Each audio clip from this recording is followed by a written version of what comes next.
है फ्रेंड्स, मैं हूँ स्वाति और आज हम बात करने वाले हैं द इम्पॉसिबल इस मूवी के बारे में। ये मूवी एक सच्ची घटना पर आधारित है। 2004 में जो सुनामी आई थी उस घटना से प्रेरित होकर इस मूवी को बनाया गया था।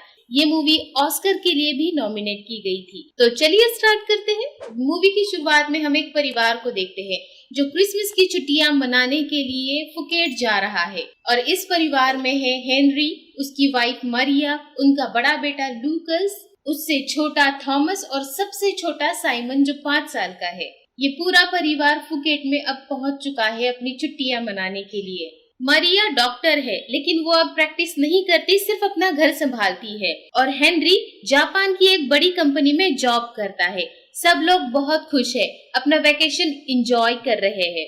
रात में सारे बच्चे सो जाते हैं और इनके मॉम डैड अगले दिन के क्रिसमस की तैयारी करते हैं। अगले दिन मॉर्निंग में हेनरी और मारिया अपने बच्चों को उठाते हैं। वो तीनों बच्चे क्रिसमस ट्री और अपने अपने गिफ्ट्स देख के बहुत खुश हो जाते हैं। फिर वो बीच पे जाते हैं, वहाँ खेल खेलते हैं, समंदर में तैरते हैं, वहाँ की खूबसूरती, वहाँ की शांति को एंजॉय करते हैं और इस तरीके से इनके वेकेशन का पहला दिन यहाँ पे खत्म हो जाता है। अगले दिन पूरा परिवार पूल के पास खेलने के लिए चला जाता है।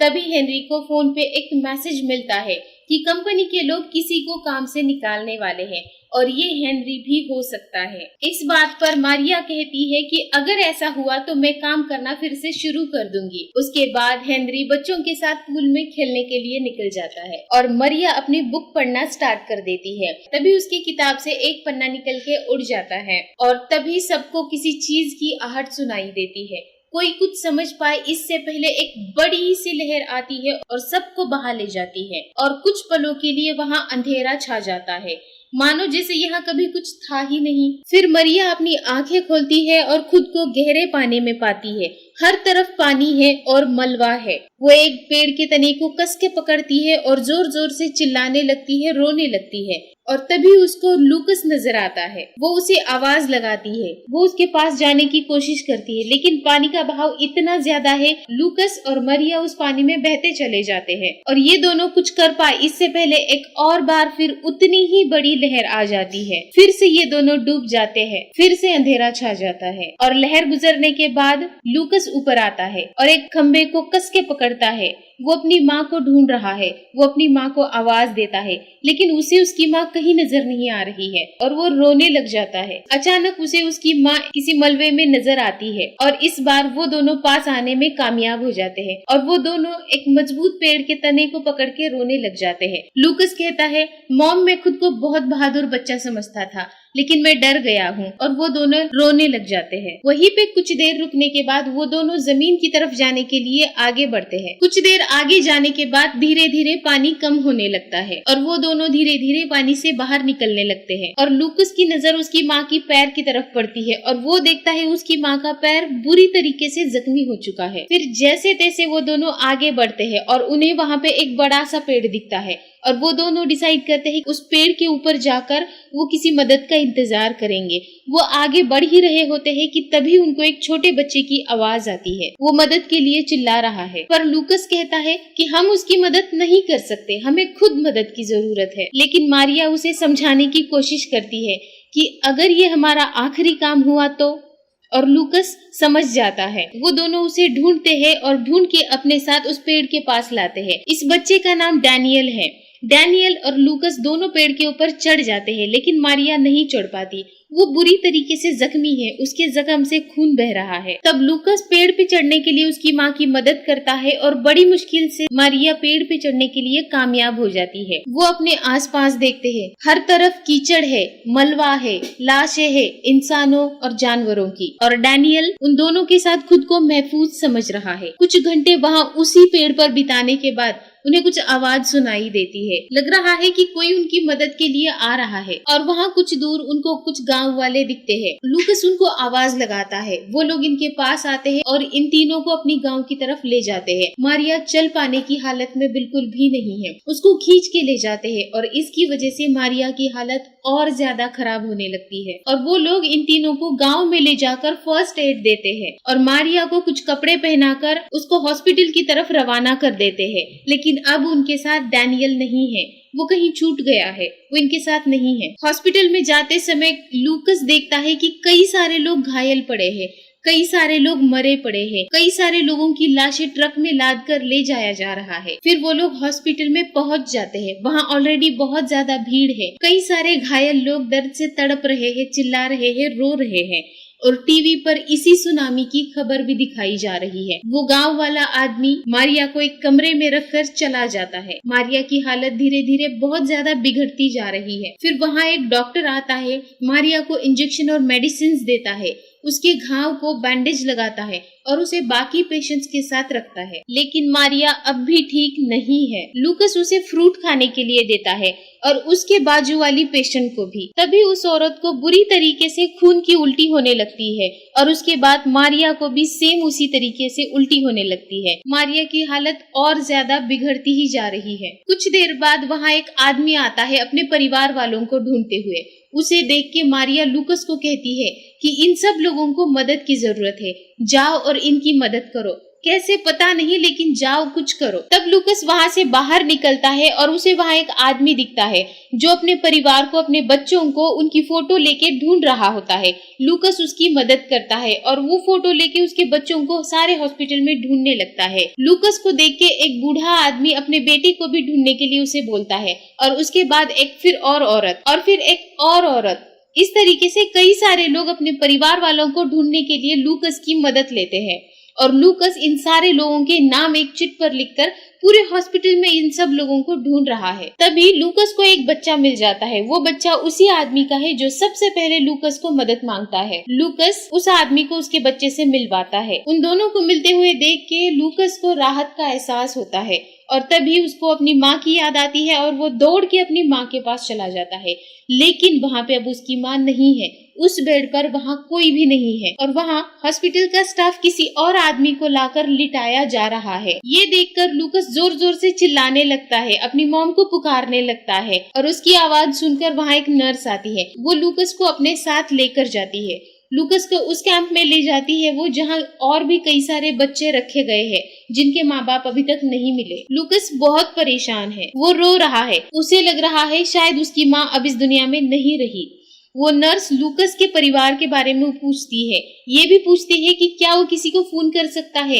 लूकस अपने दादाजी के बारे में बताता है लेकिन उसे अपने दादाजी का नंबर याद नहीं है। फिर नर्स लूकस की शर्ट पर एक चिट चिपका के वहाँ से चली जाती है। लूकस और उसकी माँ जैसे यहाँ पर कई सारे लोग हैं जो घायल हैं और अपने परिवार से बिछड़ चुके हैं। फिर नेक्स्ट सीन में हम देखते हैं हेनरी अभी भी उस मलबे में अपने परिवार को ढूंढ रहा है। हेनरी को लूकस का बॉल मिलता है पर लूकस नहीं। हेनरी लूकस को और मारिया को जोर जोर से आवाज लगा रहा है पर उसकी आवाज मारिया और लूकस तक नहीं पहुंच पा रही है। अब शाम हो गई है, बहुत सारे रेस्क्यू हेलीकॉप्टर्स लोगों को लेकर जा रहे हैं लेकिन हेनरी अपने परिवार को ढूंढे बगैर वहाँ से नहीं जाने वाला। फिर वो उस होटल के कमरे में आ जाता है जहाँ पर वो रुका था। छत पर कोई आदमी है और हेनरी के दो बच्चे भी, थॉमस और साइमन। हेनरी थॉमस को नीचे बुलाकर कहता है कि तुम इन लोगों के साथ चले जाओ, साइमन का ध्यान रखो, मैं तुम्हारी माँ को ढूंढ कर ले आऊंगा। लेकिन थॉमस अभी छोटा बच्चा है, वो सिर्फ 7 साल का है, वो डरा हुआ है,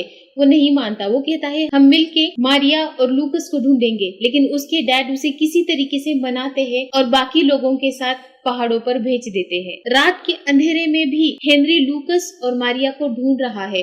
उनको ढूंढते ढूंढते वो किसी चीज से टकराकर गिर पड़ता है और वो बुरी तरीके से घायल हो जाता है। फिर वो रास्ते पर चलते चलते उसे एक गाड़ी देख लेती है और हेनरी को गाड़ी में बिठाकर किसी कैंप में वो लोग लेके जाते हैं। उस कैंप में हेनरी को अपने ही जैसा एक और आदमी मिलता है। वो अपने परिवार के बारे में बताता है। जब ये लहर आई तब वो छत पे था और उसकी फैमिली उसके लिए बेड पर एक नोट छोड़कर बीच पर चले गए थे। ये बताकर वो रोने लगता है। हेनरी भी अपनी परिवार की कहानी बताता है। जब वो पानी के ऊपर आया तो सबसे पहले उसे थॉमस मिला, पता नहीं कैसे, लेकिन वो एक ऊंचे पेड़ पर था।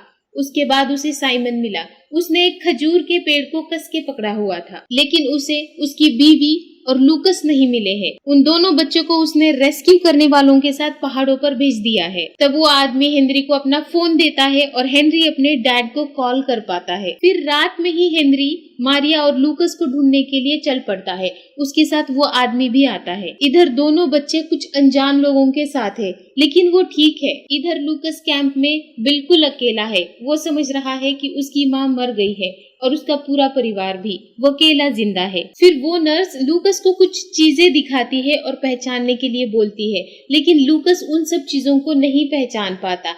तब वो नर्स लूकस को किसी कमरे में ले जाती है और वहाँ लूकस की माँ है। वो अपनी माँ के गले लगकर फूट फूट कर रोने लगता है। दरअसल ये लोग मारिया को सर्जरी के लिए लेके गए थे और सर्जरी के दौरान मारिया के रिकॉर्ड्स किसी ने चेंज कर दिए थे, इसीलिए कोई भी लूकस को मारिया के बारे में नहीं बता पा रहा था। और इधर हेनरी अभी भी मारिया और लूकस को ढूंढ रहा है, कीचड़ में, मलबे में और लाशों के ढेर में। अब सवेरा हो चुका है। वो दोनों इनको सारे हॉस्पिटल्स में जाकर अब ढूंढ रहे हैं, लेकिन इन दोनों का कुछ भी पता नहीं लग रहा है। तभी एक हॉस्पिटल के बाहर हेनरी को वो औरत दिखती है जो थॉमस और साइमन के साथ थी। वो उस औरत को अपने बच्चों के बारे में पूछता है, लेकिन वो औरत कहती है कि वो लोग बच्चों को कहीं लेके गए हैं और हमें साथ में नहीं जाने दिया। इधर मारिया की हालत और ज्यादा गंभीर होती जा रही है। तब लूकस डैनियल को देखता है। वो किसी के साथ है, शायद वो उसके पिता है। डैनियल उनके साथ बहुत खुश है। और तभी हेनरी इन दोनों को ढूंढते हुए उसी अस्पताल के बाहर आ पहुंचता है। जिस ट्रक में हेनरी इस अस्पताल तक आया है, वो ट्रक वाला बहुत जल्दबाजी कर रहा है, लेकिन हेनरी किसी तरीके से उसे कुछ देर वहाँ रुकने के लिए मना लेता है। यहाँ अंदर मारिया काफी ज्यादा सीरियस है। वो लूकस को पानी लाने के लिए कहती है। लूकस पानी लाने के लिए बाहर जाता है और हेनरी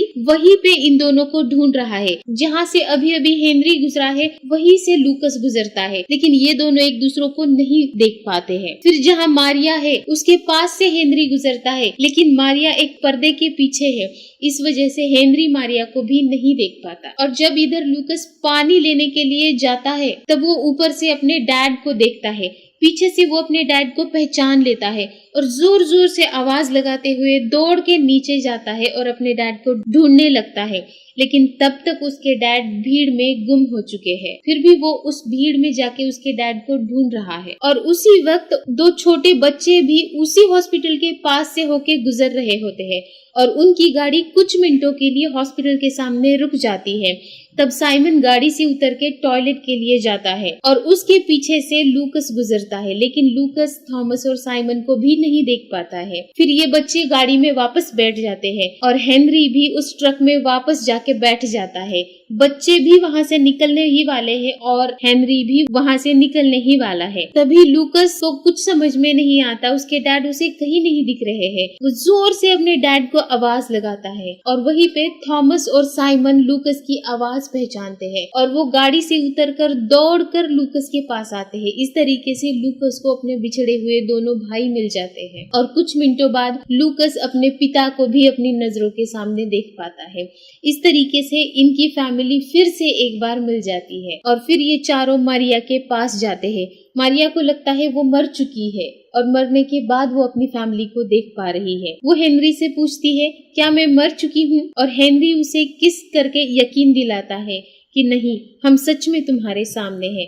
तभी वो नर्स आके मारिया को सर्जरी के लिए लेकर जाती है और मारिया ऑपरेशन थिएटर में है। वहाँ पे उसके साथ एक और औरत है। वो मारिया से कहती है, मेरा भी परिवार है, मैं बस उन्हें एक और बार देखना चाहती हूँ और इसके लिए मैंने अपनी ताकत बचा कर रखी है। इतना बोलते ही नर्स उसे ऑपरेशन थिएटर में लेकर जाती है। अब मारिया के सर्जरी की बारी है। डॉक्टर उसे आंख बंद करके सोने के लिए बोलती है। मारिया अपनी आंखें बंद करती है और फिर से वो उस लहर को एक बार देख पाती है। कैसे वो उस लहर में डूब गई, कैसे वो तेज बहाव से बहा कर ले गया और कैसे लकड़ियों के टुकड़ों ने उसके शरीर में छेद कर दिए, कैसे वो अंधेरे में डूब गई, लेकिन फिर भी सारी हिम्मत जुटा के वो पानी के ऊपर आ गई। फिर उसकी सर्जरी भी सक्सेसफुल हो जाती है और फाइनली इनका पूरा परिवार अब साथ है। ये लोग अब अपने घर जा रहे हैं। वो लोग एयरपोर्ट पहुंचते ही वहाँ उनका इंश्योरेंस कंपनी का आदमी उन्हें मिलता है और मारिया के अच्छे इलाज का वादा करके उनको प्लेन में बिठाता है। मारिया अभी भी ज्यादा ठीक नहीं है।